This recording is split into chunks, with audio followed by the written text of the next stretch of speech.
कांग्रेस विधायक दल के नेता और राज्य के वित्त मंत्री रामेश्वर उरांव हमारे साथ हैं। इनसे सीधे बातचीत करते हैं। झारखंड में राजनीतिक हलचल है। एक बड़े स्टालवर्ड जेएमएम के फॉर्मर सीएम वो नाराज चल रहे हैं और उन्होंने इरादे साफ कर दिए हैं कि उनकी राहें अब जुदा जुदा है। दिल में जो उनकी बातें थीं जुबा पे भी अब आ गई है। इनसे सीधे बातचीत करते हैं।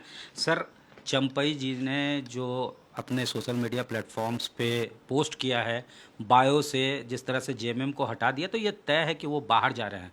इसका कितना चुनावी असर देखते हैं आप?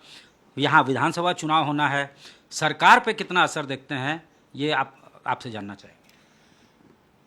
देखिए, ये दुर्भाग्यपूर्ण स्थिति होगी अगर चंपई बाबू जैसे मजे हुए सधे हुए नेता अगर पार्टी बदलते हैं, दुर्भाग्यपूर्ण स्थिति मानूंगा। लेकिन अंदरूनी मामला जेएमएम का है, पहला तो ये है। दूसरी बात ये है कि हम अलायंस में लड़ेंगे। अलायंस में लड़ेंगे तो हमारा वोट का बिखराव होने से रहा नहीं होगा वोट। हम फिर सत्ता में आएंगे।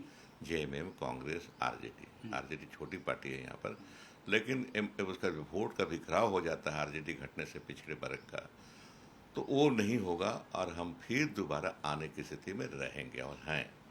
अभी भी फिलहाल कोई सेहत पर असर नहीं, अभी कोई सेहत नंबर पर के हिसाब से। नहीं, नंबर के हिसाब से हम इंटैक्ट हैं। अब कितना दिन बाकी है? 1.5-2 महीना बाकी है बस इलेक्शन का। हम इंटैक्ट हैं। हमें सरकार के स्वास्थ्य पर कोई खतरा नहीं है, कुछ भी नहीं है, हम आश्वस्त हैं। ये भी स्पेकुलेशंस था कि कांग्रेस के भी कुछ लोग बीजेपी से टच में हैं, तो आपने सबसे अपने विधायकों से बात की, वो इंटैक्ट है, आपके साथ है? सबसे बात कर ली और सबको टास्क दे दिया है कि गांव-गांव घूमो। इलेक्शन बहुत नज़दीक है, अब इधर उधर जाने की ज़रूरत नहीं है, अपने क्षेत्र में बने रहो। कल सबसे बात हमारी हो गई और सब क्षेत्र में ही है, कहीं कोई बाहर नहीं गए हैं। चंपई सोरेन के दिल में जो बात थी वो जुबा पे आ गई। उन्होंने कहा कि उन्हें अपमानित किया गया है और लोकतंत्र में ऐसा नहीं होना चाहिए। जिनको मुख्यमंत्री बनाया जाता है उनके शेड्यूल कैंसिल कर दिए जाते हैं बगैर पूछे हुए। विधायक दल का बैठक बुलाने का अधिकार उसे है, वो तक जो है उसके ऊपर भी पाबंदी लगा दी जाती है। इस वक्त जेएमएम के प्रवक्ता मनोज पांडे हमारे साथ हैं। इनसे सीधे बातचीत करते हैं। ट्वीट करके अपने सोशल मीडिया प्लेटफॉर्म्स पे चंपई सोरेन के दिल में जो बात था वो जुबा पे आ गई। उन्होंने कहा कि वो अपमानित और घुटन महसूस कर रहे हैं, जेएमएम के अंदर कर रहे थे। जिस तरह से उन्हें बेदखल किया गया सत्ता से, सत्ता का उन्हें कोई लोभ नहीं था, लेकिन तरीके से काफ़ी एतराज़ था उनको, जो उन्होंने पॉइंट आउट किया है उसमें। देखिए, सबसे पहले तो जो बातें चंपई बाबू ने लिखी हैं अपने पोस्ट में और जो संकेत वो दे रहे हैं, उससे बहुत दुख होता है हम सभी लोगों को।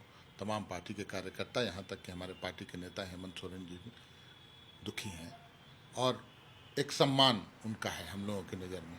पुराने साथी हैं, गुरु जी के समय के साथी हैं और उनका पार्टी में एक अलग स्थान रहा है।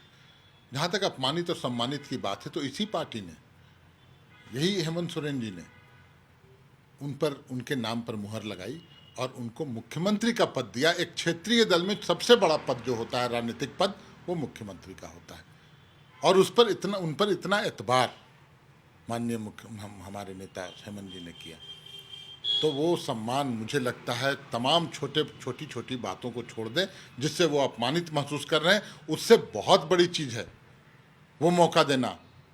परिवारवाद का आरोप, सम्मानित का हुआ बिल्कुल परिवारवाद का आरोप लगाते रहे लोग। परिवार में कई एक ऐसे लोग थे जो इस बागडोर को संभाल सकते थे, सक्षम थे। उसके बावजूद हेमंत जी ने विश्वास जताया अपने पिता तुल्य चंपई बाबू पर। तो छोटी बातों पर ध्यान न देके वो याद करना चाहिए कि उस पार्टी ने उन्हें क्या दिया, उस हमारे नेता ने उन्हें क्या दिया, और छोटी बातों को तो, लेकिन कहीं ना कहीं वो विपक्ष की जो चाल है उसमें फंसते दिख रहे हैं। उन्हें दिग्भ्रमित किया गया, उन्हें भड़काया गया और मुझे लगता है किसी तरह का कुछ प्रलोभन की बात होगी। पद प्रतिष्ठा, बहुत तरह का प्रलोभन होता है, तो उस जाल में वो फंसते दिख रहे हैं। बहुत दुर्भाग्यपूर्ण है, बहुत तकलीफ। मतलब पीछे कोई और है, पर्दे के पीछे बिल्कुल है, बिल्कुल है। ये विपक्षियों की साजिश है। उनके पास कोई आदमी, कोई नेता नहीं है, कोई चेहरा नहीं है, वो बहुत कमजोर है झारखंड में, इसलिए इस तरह की कवायद विपक्षियों के द्वारा की जा रही है। अब आप लोगों की तरफ से उनसे कोई डायलॉग या फिर उनको ये कर